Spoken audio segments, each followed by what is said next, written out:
De Strasbourg et d'ailleurs. De Strasbourg et d'ailleurs. Les résidents étrangers ont la parole. De Strasbourg et d'ailleurs. Actualité, culture, société. Sur RBS 91.9. Bonjour Strasbourg, bienvenue à nos auditeurs et nos auditrices. Vous êtes bien sur RBS 91.9 pour écouter votre émission de Strasbourg et d'ailleurs que vous propose le Conseil des résidents étrangers. Pour m'accompagner au micro et vous donner à entendre la voix du monde, et non, ce n'est pas Nabou, mais la non moins talentueuse chroniqueuse de la semaine dernière, Aïcha. Bonjour Aïcha. Bonjour Strasbourg, à la technique Nabou et au micro Eric. Bonjour Eric, bonjour Nabou. Bonjour Strasbourg, bonjour Eric, bonjour Aïcha. Apparemment, en décembre dernier, vous avez parlé des colonies de vacances. Eh bien, aujourd'hui, nous allons parler d'un sujet lié, celui des métiers de l'animation, un métier nouveau et en pleine expansion. Avant tout, nous allons nous demander comment sont sélectionnées et formées les personnes qui auront la responsabilité d'accueillir les enfants. Et nous en parlerons avec Marie Priculaire. Corrigez-moi si je me trompe. Mais dans un premier temps, il me semble que tu as un mot à dire à propos des animateurs et de l'animation. Oui, je veux vous parler des premières fois où on parle d'animer et ce que c'est que l'animateur et que l'animateur est aussi un éducateur. Alors, quand on parle d'animer, on parle de quelque chose qui dépasse complètement le cadre de l'accompagnement et la surveillance des enfants. On parle d'animer, un mot qui a un sens propre. Animer, c'est donner vie à quelque chose. En latin, anima, c'est ce qui donne le mouvement, ce qui donne la vie à une chose inerte. Les latins, les grecs et après les chrétiens considéraient que le corps comme une très belle mécanique faite de chair, d'os et de sang. Un don de la nature, un don que nous fait la nature et que nous nous devons d'animer. C'est notre âme qui fait ce travail-là. D'ailleurs, linguistiquement, pour le latin, anima, c'est aussi l'âme. Et de fait, le mot âme vient du mot anima. Alors, on peut dire que animer, c'est donner vie à quelque chose, ou en tout cas, un peu plus de vitalité pour que ça devienne intéressant. Par exemple, nous, on anime une émission de radio. Alors, ce que les auditeurs et les auditrices ne savent pas, c'est que l'essentiel de ce qu'on dit est déjà préécrit. Alors oui, on improvise aussi, on change quelques mots, il nous arrive de rebondir sur les propos des invités, mais il est nécessaire d'avoir une trame écrite pour savoir où on va et respecter au mieux le timing qui nous est imparti. 1 heure qu'il ne faut pas dépasser ou trop réduire. Alors ça se fait à l'avance, ça s'écrit. Alors on pourrait dire les choses de façon un peu mécanique, un peu comme ça. On pourrait dire les choses de façon un peu mécanique. Mais dans ce cas, on ne ferait que présenter et questionner. Même bien écrit, un texte est toujours chiant, dit comme ça. Alors on y met un peu plus, on anime, on joue, on lui donne une vie, une dynamique propre. L'animateur fait pareil. Il donne vie, une vraie vitalité à la journée pour que l'enfant puisse se payer une grosse tranche de vie. Avec les animes, mais aussi avec les copains et les copines. On doit surtout, oui, je suis aussi animateur en colo, alors je dis on doit surtout donner les outils les plus adaptés pour que l'enfant, quand il sera adulte, soit vraiment un être social, qui puisse accueillir la différence, vivre et faire avec l'altérité et la diversité sociale, qu'il puisse comprendre que l'autre qui est différent n'est pas un problème, mais une richesse. On l'a déjà dit dans l'émission sur les colonies de vacances, on fait vraiment l'éducation du vivre ensemble en colo ou en accueil de jour. Bon, beaucoup de psys vont nous dire que c'est à l'école qu'on apprend le vivre ensemble. Mais entre les cours et la cantine, on a au maximum 1 heure de vie partagée dans une cour de récréation verrouillée comme une cour de prison, avec des gardiens postés au point stratégique. C'est pas pour rien qu'on les appelle les surveillants. Bon, en vrai, sur leur fiche de paye, ce sont des adjoints d'éducation. Mais bon, dans les faits, ils surveillent.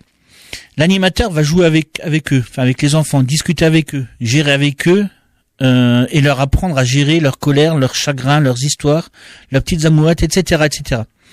Un peu comme des parents, me direz-vous. Eh bien non, parce que l'animateur qui est un adulte n'est ni un parent, ni un prof, ni un grand frère, ni qui que ce soit d'autre. C'est un adulte en qui on a confiance, avec qui on peut jouer, et qui nous connaît un peu, et qui connaît un peu nos copains, à qui on peut dire plein de choses qu'on ne dirait pas aux parents. Et ça représente une grosse charge éducative pour l'enfant. En plus, il faut savoir que l'enfant n'apprend pas de nos discours, mais de nos actes. Et ça, c'est pas moi qui le dis, c'est Rousseau. Ce qui veut dire que chaque enfant regarde comment les adultes autour de lui se comportent et s'aligne sur ce comportement. Et la plupart des adultes ne s'assument pas tels qu'ils sont. Il faut le savoir. Quelqu'un de colérique va s'énerver super facilement. mais va dire à son gamin, s'énerver, c'est pas bien. Quitte à l'engueuler quand le gosse s'énerve, ce qui fait qu'il n'apprendra qu'une chose à son enfant. En fin de compte, la colère résout bien des problèmes. Les yeux des enfants ne sont pas vraiment là pour voir le monde, mais bien pour le regarder, l'analyser, le décrypter et enfin l'enregistrer. Et chaque adulte qui les entoure est le sujet de cette scrupuleuse analyse. Surtout celles et ceux en qui ils ont confiance. Sa manière de vivre devant les enfants est un modèle de vie pour eux. C'est aussi pour ça que les enfants n'ont de cesse de venir questionner l'adulte.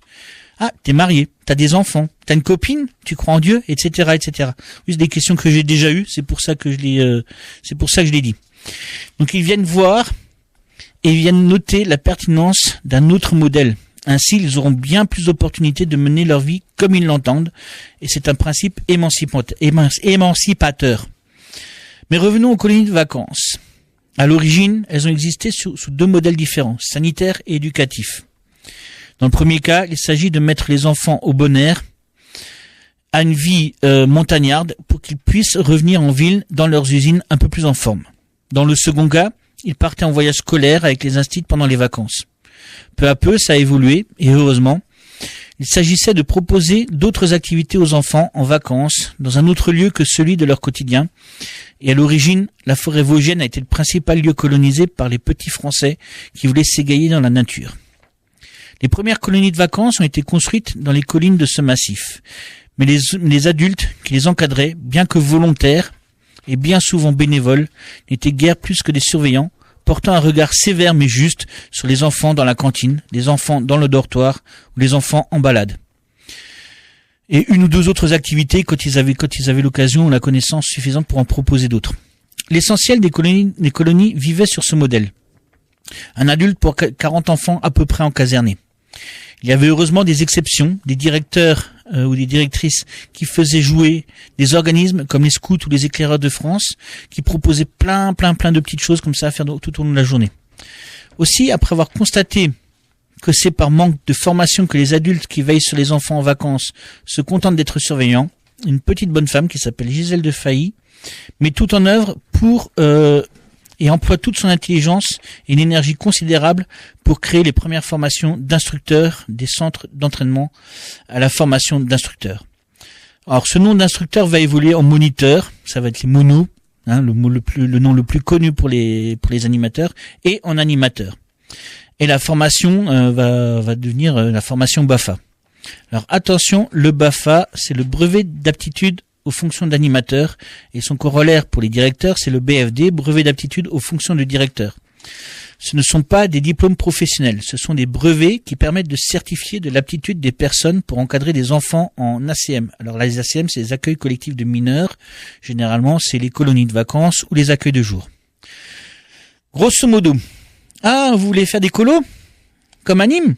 Bon, montrez-nous ce que vous pouvez faire et que vous savez vous occuper des enfants sans les mettre en danger, en étant pour eux un modèle d'adulte cohérent. Oui. On a beau être super volontaire, ça ne veut pas dire qu'on est outillé pour encadrer des enfants. Alors, on fait une formation, on vérifie les compétences et on en donne au cas où elles manquent. Eh bien, me direz-vous, on fait bien des colos en été pour gagner des sous. Je vous dirais, dans ce cas, oui, vous avez raison. On gagne des sous, une poignée, mais sous la forme d'une rémunération forfaitaire. Et du coup, c'est pas un salaire, c'est pas un métier qu'on récompense, c'est un temps de travail, un temps donné pour les enfants. Généralement, le forfait, c'est moins de 30 € par jour. Et c'est au bon vouloir de l'organisateur. Pour encadrer les enfants sur des journées, entre 9h et 19h ou non-stop, dans le cas des colos, c'est très en dessous du SMIC. Il y a donc une motivation supplémentaire pour vouloir faire ça. Mais bien payé ou mal payé, il faut bien former les personnes qui veulent s'occuper d'enfants. En dehors du cadre familial et scolaire, on pourrait dire que l'animateur ou l'animatrice BAFA, c'est un adulte qui a le droit de partir en vacances avec des enfants, veiller sur eux et jouer, faire des activités avec eux. Ils sont avant tout là pour que le collectif soit vivant et que ce soit plus qu'un groupe, mais une véritable entité qui a son histoire, sa propre vie. L'animateur et l'animatrice en colo ou en accueil de jour est là pour donner vie au groupe, à la journée, à l'activité, au jeu. Ça n'est ni un parent, ni un prof, ni un entraîneur sportif. Mais bon, généralement, les centres socioculturels exigent au minimum un BAFA pour embaucher un animateur ou une animatrice. C'est sûr, ils embauchent quelqu'un au premier niveau professionnel, c'est-à-dire le niveau sans diplôme. Mais avec au moins la certitude qu'il ou elle sait à peu près s'occuper d'enfants. Mais être animateur ou animatrice, c'est un métier qui va au-delà de ça. Il y a un environnement, une compréhension à avoir, tant au niveau social que politique, pour suivre les groupes d'enfants à l'année, avec les familles, avec l'école, et tout ce qui fait partie de l'environnement quotidien de l'enfant. Les enfants d'aujourd'hui sont les adultes de demain. Il ne s'agit pas de confier notre avenir au tout venant. Si notre monde peut devenir, si tout le monde peut devenir parent, sans diplôme, sans formation, et c'est bien un métier à part entière, on peut le dire quand même, ils ont en tête leur propre responsabilité dans la construction de ce petit être. Il est nécessaire que les autres adultes prennent conscience de cette responsabilité, de ce qu'ils vont apporter à l'enfant, d'où formation, d'où les diplômes. Pour ce qui est de la professionnalisation, nous verrons cela un peu plus loin dans notre émission. D'accord. Merci Eric de nous avoir fait découvrir ce qu'est le métier d'animateur. On entend bien animateur d'enfants et d'adolescents. Nous allons donner la parole à Tata Marianne. Elle va nous parler, je crois, de qui et comment on oriente vers ces métiers. Ah là là là là là là là là là là, le biais de Tata Marianne lui rappelle son ancien métier de conseillère d'orientation psychologue, et je voudrais vous confier là aux auditeurs de RBS que c'est un cauchemar en général, parce que après ce bel exposé philosophique sur l'origine du métier de l'animation auprès d'enfants, nous, en tant que conseillers d'orientation professionnelle, qui devons donner la palette de l'ensemble des métiers de l'animation, nous avons de quoi nous arracher les cheveux. Parce qu'il y a une véritable galaxie, bien sûr le plus connu parce que tout le monde a plus ou moins passé à l'école et peut-être dans des périscolaires, l'animateur de jeunes enfants. Mais il y a aussi l'animateur tout public, il y a l'animateur socioculturel, il y a l'animateur sportif, il y a l'animateur géo, gentil organisateur de camps de vacances pour adultes, et il y a plus récemment les animateurs qui s'occupent des personnes âgées ou dépendantes ou fragiles, etc. Sans compter les animateurs spécialisés maintenant qui font dans l'environnement, qui font dans les technologies de l'information et de la communication, dans la radio, par exemple, dans la télé, etc. Bref, vous avez aussi à la télé, tout le monde le sait, des animateurs, n'est-ce pas? Mais évidemment, les accès à ces différents métiers de l'animation ne sont pas les mêmes. Je me souviens d'une jeune élève de 3e qui me disait: Madame, j'adore les chevaux, je voudrais devenir animatrice de chevaux. Ah là là là là là là, ma petite, ça c'est pas compliqué et en même temps c'est très compliqué. T'aimes les chevaux, mais qu'est-ce que tu sais faire avec les chevaux? Faut d'abord être spécialisé en chevaux. T'es palefrenière, tu es guide, tu es randonneuse, etc. Ah madame, je savais pas qu'il fallait en plus. Mais oui, le BAFA, c'est une chose qu'Éric vous a expliqué. C'est le premier diplôme d'aptitude pour vérifier que tu as les compétences de base pour t'occuper d'autres êtres vivants, généralement moins bons que toi dans la spécialité ou et surtout plus jeunes. Hein, et notamment dans le BAFA, on va te demander quoi? Ton casier judiciaire, il a intérêt à être vierge, quoi. Hein. Ah bon, madame, en plus. Oui, attends, c'est pas ce que tu penses. Non. Je t'explique. Dans le cheval, il vaut mieux être animatrice sportive en équitation et puis donc passer ton bac en attendant et devenir ensuite animatrice avec une bonne formation pour les relations aux animaux. Mais ce que je dis là pour les chevaux, c'est valable aussi pour tous les sports. Voilà. Et donc les diplômes qu'il faut avoir pour y accéder peuvent se faire. Je sais pas si ça vous intéresse. Là, je deviens un peu plus technique. Hein, c'est un peu moins. On m'écoute. Bon, les grands secteurs, donc animation auprès des enfants, ça peut être le périscolaire, le scolaire, même à l'intérieur de l'école maintenant, avec les nouvelles activités éducatives. Évidemment, les vacances, les grandes vacances, les petites vacances, les enfants malades, à l'hôpital. Et puis, il y a l'animation culturel et socio-culturel qui est spécialisé. Il vaut mieux avoir un master en patrimoine, par exemple, pour faire animateur culturel. Donc, c'est relativement difficile d'accès. Enfin, les animateurs de type sportif, je viens d'en parler. Et les diplômes. En dehors du BAFA, il y a évidemment des diplômes de nature professionnelle qu'on appelle maintenant des diplômes d'État. Il faut savoir que le cauchemar de la conseillère d'orientation, c'est que sur 30 ans, le nom de ces diplômes a évolué parce qu'on va vers la professionnalisation et vers une reconnaissance un peu plus correcte que les 30 ou quelques euros par jour quand on doit faire une colonie de vacances, par exemple. Donc, vous avez le BAFPAT, le brevet d'aptitude aux fonctions d'assistant animateur technicien, qui est l'équivalent d'un CAP, d'un certificat d'aptitude professionnelle qu'on peut acquérir après la 3e, mais à tout âge aussi par la formation continue pour adultes. Vous avez le BEGEPS. Alors, BE, c'est devenu important parce que c'était la guéguerre entre le ministère de l'Éducation nationale et le ministère de Jeunesse et Sport. Et BE, ça veut dire le brevet d'État. On ne nomme pas le ministère, comme ça on est tranquille. Jeunesse et éducation populaire et sport, ça vient après. Donc c'est pour bien distinguer que c'est pas des profs. Et puis évidemment après vous avez le diplôme d'État qui est à Bac+2.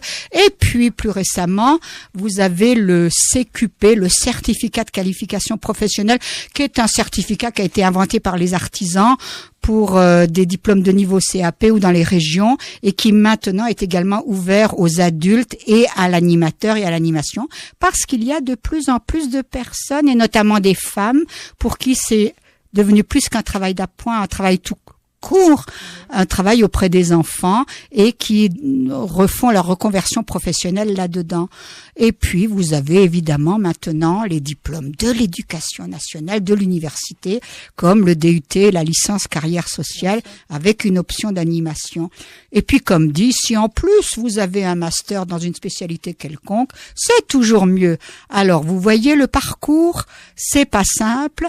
Il faut commencer, en plus des aptitudes et des qualités requises, il y a quand même une reconnaissance professionnelle. Je le dis aussi parce que je suis responsable d'associations qui engagent des animateurs et surtout des animatrices.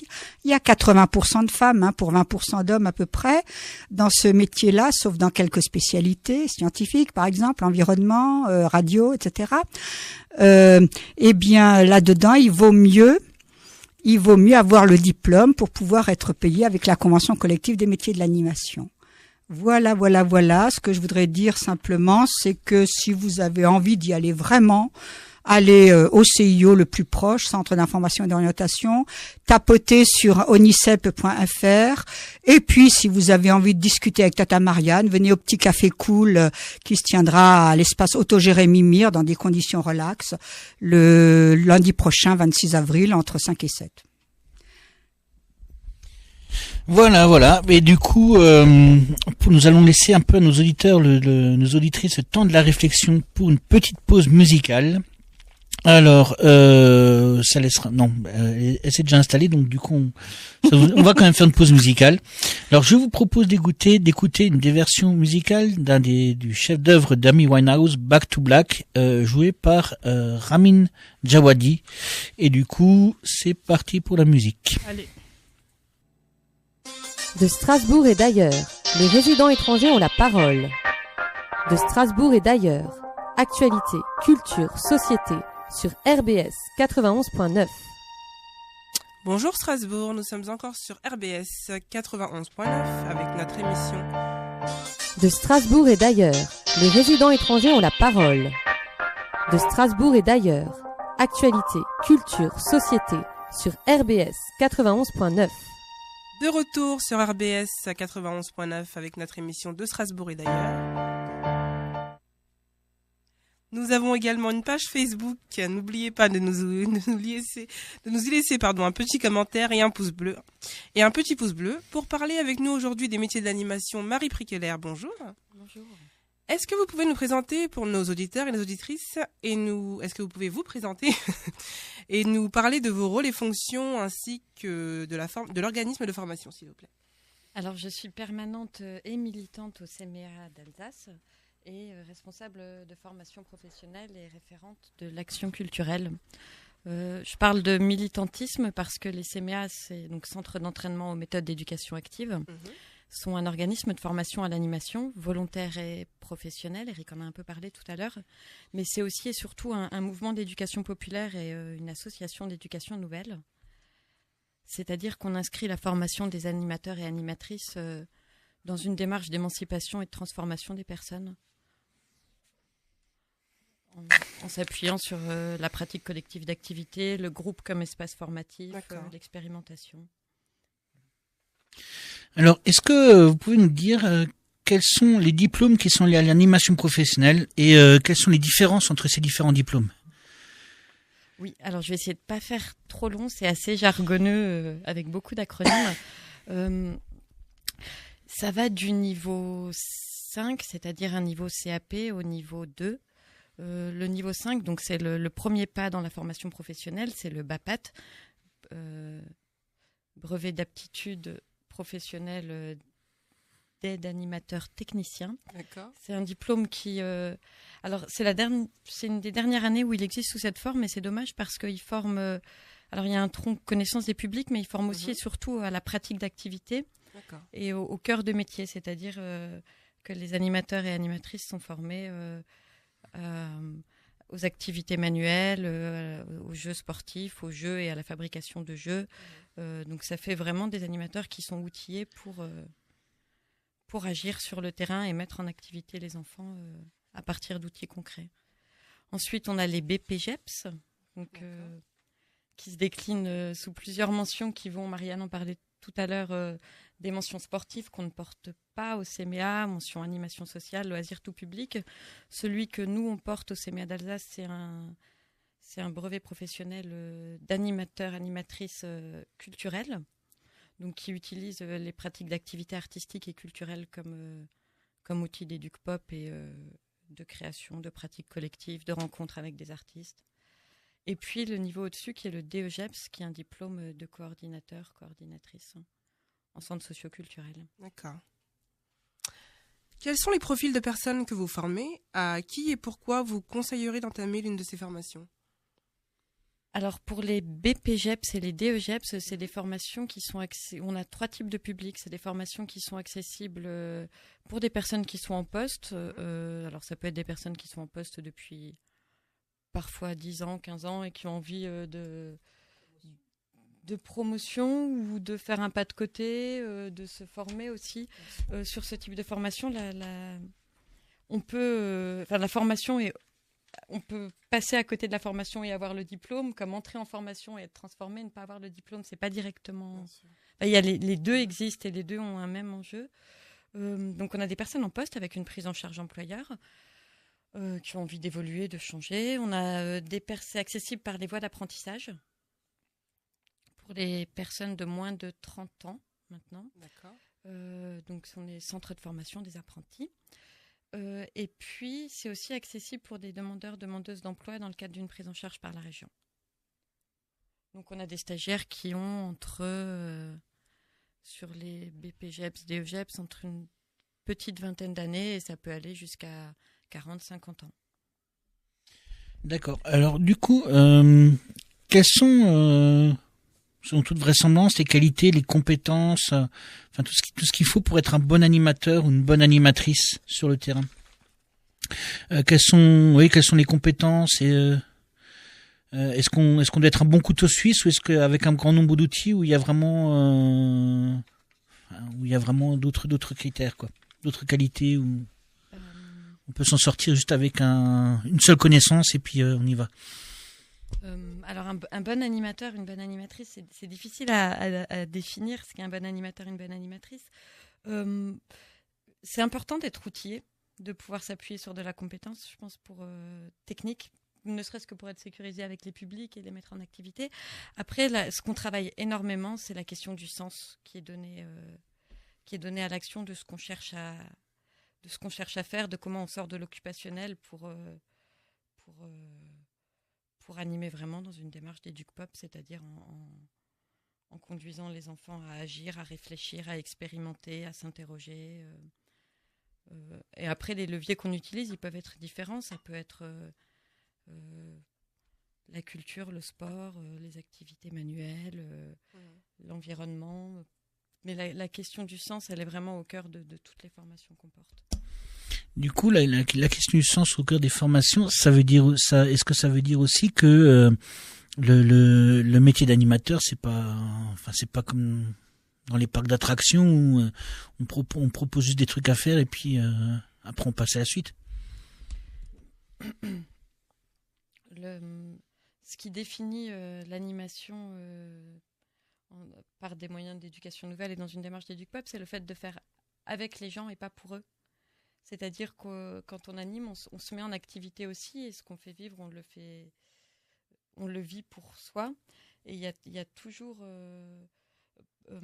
alors plusieurs choses, mais par exemple dans une pratique d'activité d'expression, l'objectif, ça va pas être le résultat final, on va pas être dans du productivisme. Tout ce qui se passe pendant, tout ce que ça va apporter aux enfants d'essayer, d'expérimenter, d'agir ensemble, ça a autant d'importance voire plus parfois que le résultat final. Et c'est vraiment cette capacité à interroger le sens de ce qu'on fait, qu'on va travailler avec nos stagiaires. D'accord. Il y a une sélection aussi en amont de la formation. Pourquoi et sur quels critères en général on effectue cette sélection ? Alors, il y a une sélection parce que le nombre de places est limité. Je pense que c'est la première raison. On a un certain nombre de places et on a plus de candidates et de candidats qui veulent entrer en formation que de places. Et puis ensuite, parce que c'est des métiers de vocation, une formation à l'animation professionnelle telle qu'on les porte au CMEAS et en alternance, c'est particulièrement engageant. Il faut que ce soit une réelle envie, alors soit sur le niveau BAPAT de se professionnaliser dans l'animation et de découvrir l'animation professionnelle, soit d'évoluer en tant que personne et dans son métier ou dans son métier. Mais dans tous les cas, c'est engageant. C'est engageant parce que ça va bouleverser des choses dans les représentations qu'on a, parce que c'est aussi des choses à réfléchir, à travailler, à rechercher, des écrits à produire, une réalité professionnelle qui se transforme, des capacités d'analyse qu'on développe qui vont faire aussi qu'on appréhende son cadre professionnel différemment, des rythmes importants. On est sur des formations, alors sur un BP, on est sur 890 heures sur 20 mois, en plus des heures sur le terrain, qui sont souvent à temps plein. Sur un BAPAT, on est sur 1500 heures par an si on additionne le temps en structure et en centre de formation. Donc c'est très engageant, il faut que les personnes sachent pourquoi elles veulent entrer en formation. Et puis ensuite, si c'est la formation qui leur correspond bien, et si elles pourront aller jusqu'au diplôme. Voilà. Moi, je voulais vous demander, il y a les conditions d'accès. Effectivement, il y a un effet sélection. Il y a également un effet possibilité de se former qui nécessite donc une alternance et donc le fait de trouver une structure. Quand vous les acceptez, les personnes qui vont dans votre formation, vous facilitez leur recherche de structure d'application ? Oui, bien sûr. Alors, pareil, soit elles sont déjà en poste et du coup, la question ne se pose pas. Pour celles et ceux qui sont en apprentissage, on travaille en lien avec le centre de formation des apprentis, le CFA Formas, qui est hors les murs, c'est-à-dire qui travaille en lien avec des organismes de formation pour la formation des apprentis. Donc, on travaille ensemble avec eux pour la recherche de structures d'alternance. On a des structures qui systématiquement prennent, quand nos formations ouvrent, des stagiaires. Et puis, après, il faut aussi que le stagiaire fasse ses recherches, mais on transmet des bases de données, on contacte les coordinateurs, coordinatrices de centres sociaux qu'on connaît qui pourraient être intéressés et on accompagne autant que possible la recherche d'une structure d'alternance. Ouais. On communique, là par exemple, on a une formation qui va démarrer en novembre, on commence à communiquer en direction des centres sociaux ou des structures culturelles pour dire la formation va ouvrir et dire ce que ça peut apporter aux structures et qu'elles soient prêtes ensuite à accueillir un ou une stagiaire. Les formations sont délivrées par les organismes privés, mais y a-t-il une administration qui délivre ces diplômes ? Laquelle et quel poids a-t-elle sur vos choix pédagogiques? Alors, le diplôme est délivré par la direction régionale de la jeunesse, des sports et de la cohésion sociale. Je crois que c'est un acronyme qui évolue aussi. Oui, là je voudrais vraiment intervenir parce que Marianne. c'est un diplôme d'État qui est donc garanti et délivré par l'État et par le ministère Jeunesse et Sport. D'accord. Et au niveau régional, évidemment, il y a un examen qui est vérifié par les inspecteurs de Jeunesse et Sport. Alors, l'intitulé exact, c'est la DRDJSCS.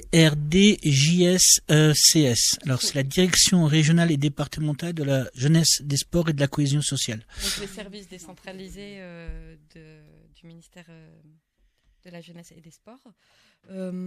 Donc, c'est notre autorité de tutelle, c'est-à-dire que c'est nous qui sommes chargés de la formation et de l'organisation des certifications. On travaille avec eux pour ça, mais de plus en plus, il y a une délégation aux organismes de formation du processus certificatif. Ils s'en sont même maintenant quasiment totalement désengagés. Simplement, il y a un jury plénier où on valide les diplômes avec eux. Par contre, ce qu'on travaille avec eux, et là où on est soumis au cadre du ministère, c'est le référentiel de certification. C'est-à-dire que nous, on écrit nos diplômes à partir d'un référentiel certificatif qui pose la déclinaison des unités capitalisables de chaque diplôme.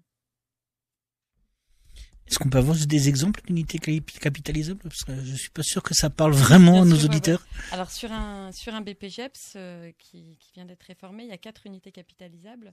La première, c'est encadrer tout public dans tout lieu et toute structure. Donc ça va être connaissance du public et appréhension de son environnement socio-professionnel. Ça, c'est un tronc commun à tous les BPGEPS. Pour celui que nous, on porte, il y a une deuxième unité capitalisable qui a à voir avec la capacité à mettre en œuvre des projets d'animation culturelle. Et ensuite, la conduite d'actions d'animation et la capacité à mobiliser des démarches d'éducation populaire pour mettre en œuvre des animations. Donc, on est soumis à ce cadre, à ce référentiel certificatif, mais relativement libre dans la construction pédagogique. D'accord. Nous allons faire une petite pause musicale, une nouvelle. Alors, je vous ai trouvé une assez vieille chanson, mais qui traite d'un problème assez récurrent et qui s'est révélé de nouveau il y a quelques jours. S'est révélé de façon assez dramatique dans nos rues, où un groupe d'étudiants et d'étudiantes se sont fait agresser physiquement par un groupe organisé qui se revendique du Bastion Social, une association d'extrême droite connue pour ses actions très musclées. Alors, ils avaient déjà commis un acte d'agression en réunion sur une personne issue de l'immigration en décembre dernier. Et du coup, je vais me permettre de parodier un peu des proches. Les rues de Strasbourg ne sont plus sûres. Vous savez que dans certains quartiers, les Arabes et les étudiants n'osent plus sortir seuls le soir. Alors, je vous conseille vivement de réentendre ce sketch. Vous pouvez aller sur YouTube, vous tapez les rues de Paris ne sont plus sûres, et il reste tout à fait d'actualité, totalement d'actualité. Mais pour l'instant, et sur ce constat amer, je vous propose une chanson de Louis Chédid, le Tcha-Tcha de l'insécurité. De Strasbourg et d'ailleurs, les résidents étrangers ont la parole. De Strasbourg et d'ailleurs, actualité, culture, société, sur RBS 91.9. Nous voici de retour sur de Strasbourg et d'ailleurs, sur la RBS 91.9. Et nous continuons à parler des métiers de l'animation. Votre association est-elle la seule à organiser des formations? Qu'est-ce qui fait la différence s'il y en a une? Alors, c'est pas la seule à organiser des formations à l'animation professionnelle. Il y a les autres mouvements historiques d'éducation populaire. Enfin, il y a l'UFCV, le CPCV en Alsace qui porte aussi ces formations. Moi, je connais celle des CMA, donc je peux surtout dire celle des CMA. La spécificité, c'est qu'on porte fortement la question des méthodes actives. D'accord.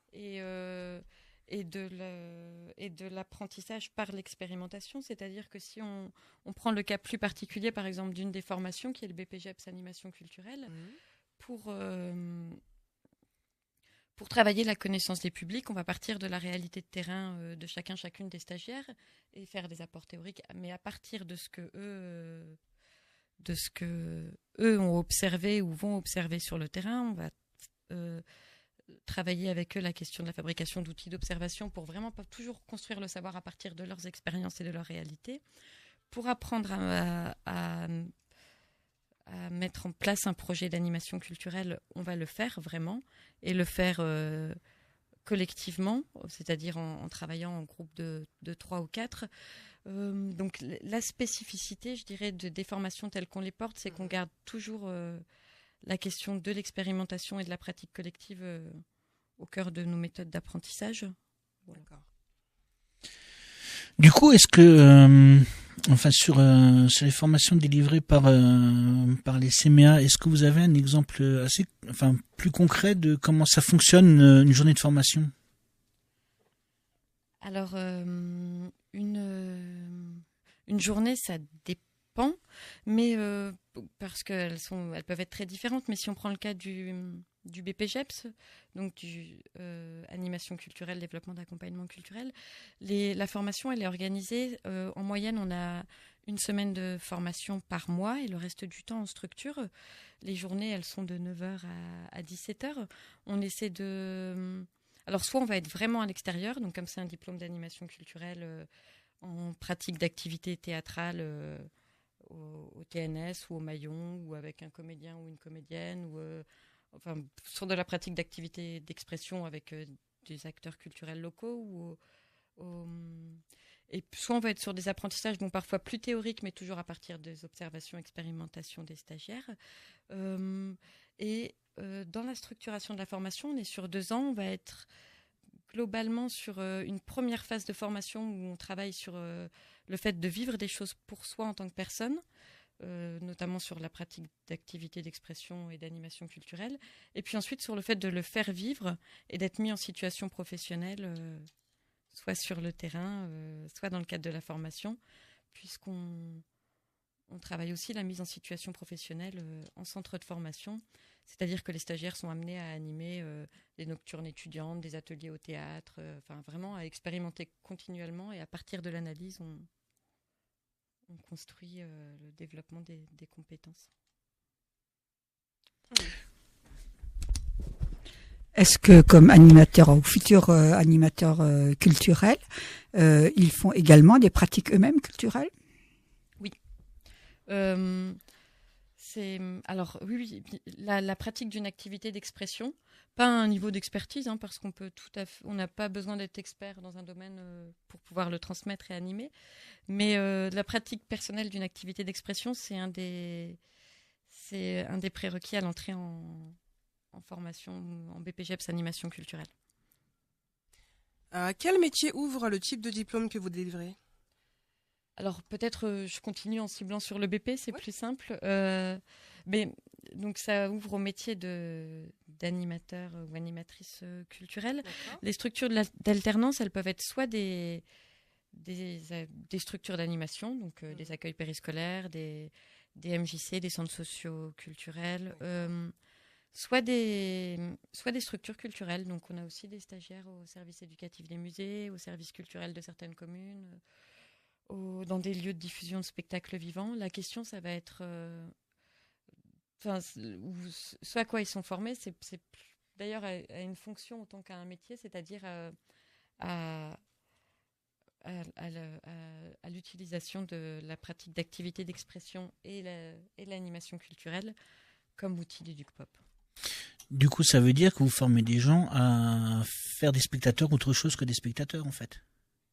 Aussi, mais aussi à être des animateurs qui vont, dans un centre socioculturel, développer une spécificité sur la question des pratiques culturelles artistiques, donc à la fois les activités d'expression, qui peuvent aller de l'art plastique aux ateliers théâtre, à la danse, à tout type d'expression corporelle, à la musique, qui vont autant être capables de mettre en activité, d'animer les ateliers, que d'identifier des partenaires sur le territoire. Et puis il y a aussi la question de l'accompagnement culturel, qui est comment on inscrit la pratique de spectateurs, spectatrices dans une pratique collective, donc en faisant des ateliers théâtre avant d'aller au théâtre, en utilisant une pièce qu'on aura vue comme un objet débat et de réflexion sur des phénomènes sociétaux plus larges. Voilà. Est-ce que, toujours pour quelque chose qui me tient à cœur, l'action culturelle, est-ce que vous avez un moment de la formation particulière pour que ces animateurs culturels puissent développer ce qu'on appelle l'action culturelle avec les grandes institutions culturelles comme le TNS ou Pôle Sud ou des choses comme ça, pour ne parler que de Strasbourg? Alors, oui, pardon. On est d'ailleurs un peu Strasbourgeois, un peu trop strasbourgeois dans les partenariats, mais on essaie de changer ça. Au comité de pilotage de la formation, donc c'est l'instance où on réfléchit un peu à ce qu'on fait, on fait le point sur les stagiaires. Il y a, et c'est aussi une des spécificités, il y a Pôle Sud, le TNS, le Maillon, le service éducatif des musées, le service culturel des villes de Strasbourg et Schiltigheim qui sont représentés, et la DRAC. Notamment pour le service éducatif des musées et Pôle Sud, le TNS, le Maillon, ils sont aussi directement impliqués dans l'animation de temps de formation. Les stagiaires sont accueillis régulièrement dans les locaux, rencontrent les comédiens, comédiennes, ont des ateliers de pratique avec au TNS parfois. Voilà, donc ils sont non seulement partie prenante dans la structuration pédagogique, mais aussi directement acteurs. Du coup, j'ai quand même une question. Est-ce que dans la formation BPGEPS, est-ce qu'il y a des incontournables qui sont imposés par les administrations, par les réglementations, par la loi, enfin par l'État de manière générale, en termes d'apport qu'on doit amener aux stagiaires? Oui, il y a un référentiel de compétences qui est assez détaillé. Donc c'est une déclinaison des unités capitalisables dont je parlais tout à l'heure. Et en même temps, on a la chance, et j'espère que ça ne va pas changer tout de suite, d'avoir un volume horaire qui est très important. Sur le BPGEPS Animation Culturelle, on est sur 800 heures, ce qui nous permet de faire des choix pédagogiques, d'être assez libre dans nos choix pédagogiques. Mais il y a des incontournables, bien sûr, notamment tous les aspects réglementaires, la connaissance des publics, la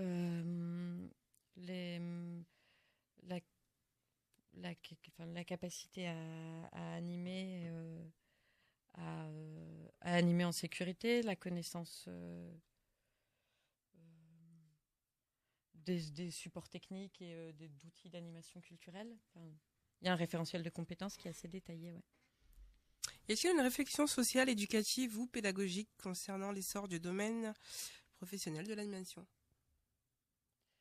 Mais je ne sais pas s'il y a un essor vraiment dans le domaine professionnel de l'animation. Il y a moi, ce que j'observe, c'est surtout une précarisation de ce champ, malheureusement. C'est-à-dire qu'il y a beaucoup de petits postes dans l'animation, de postes avec des horaires très morcelés, des temps partiels, des conditions de travail qui sont compliquées. Voilà. C'est un champ professionnel qui est difficile et souvent malheureusement précaire. Mais là, il y a une autre question qui me vient d'un coup, parce qu'on dans l'histoire des colonies de vacances, il y avait vraiment un projet de société d'envoyer les enfants en colonie de vacances. Il y avait une idée, il y avait un projet. Est-ce que dans la professionnalisation de l'animation, le projet reste le même, ou est-ce que les choses ont évolué à ce niveau-là? Ça dépend dans quelle structure d'accueil. Ça va surtout dépendre des choix pédagogiques de la structure, en fait. Il y a des centres sociaux qui portent vraiment une démarche, un projet d'éducation populaire, d'autres qui vont être plus dans des activités de consommation et occupationnelles. Oui, ça dépend, en fait, vraiment. L'animation professionnelle, les métiers de l'animation professionnelle, c'est large. D'accord. Alors, avez-vous encore quelque chose, un dernier mot à ajouter pour nos auditeurs et auditrices? Pour moi, c'est bon, je crois que j'ai... Moi, j'ai une dernière question, c'est vous avez parlé de précarisation, mais qu'est-ce qu'on fait comme travail effectif avec le BPGEPS ou sans le BPGEPS, notamment pour les personnes qui sont en promotion dont vous avez parlé au début de l'entretien? Qu'est-ce qu'on gagne en clair quand on a le BPGEPS pour faire le même travail qu'on faisait avant sans le BPGEPS. Alors, très souvent, après la fin du diplôme, les stagiaires évoluent professionnellement, enfin, quasiment systématiquement d'ailleurs, ont envie d'une évolution. Et puis, ce qu'on gagne, c'est aussi un autre regard sur son métier et enfin, la question de comprendre ce qu'est animé dans une démarche d'EducPop, c'est quelque chose qui se transforme chez les professionnels conformes. D'accord. Du coup, on touche aux dernières secondes de notre émission. Donc, merci à vous, Marie Priclé, d'être venue nous parler du métier d'animation. Et nous vous donnons rendez-vous même jour, même heure sur RBS 91.9 avec de Strasbourg et d'ailleurs. Et tout de suite après des petites pauses musicales, la place sera ouverte à nos amis d'Afrique Hebdo.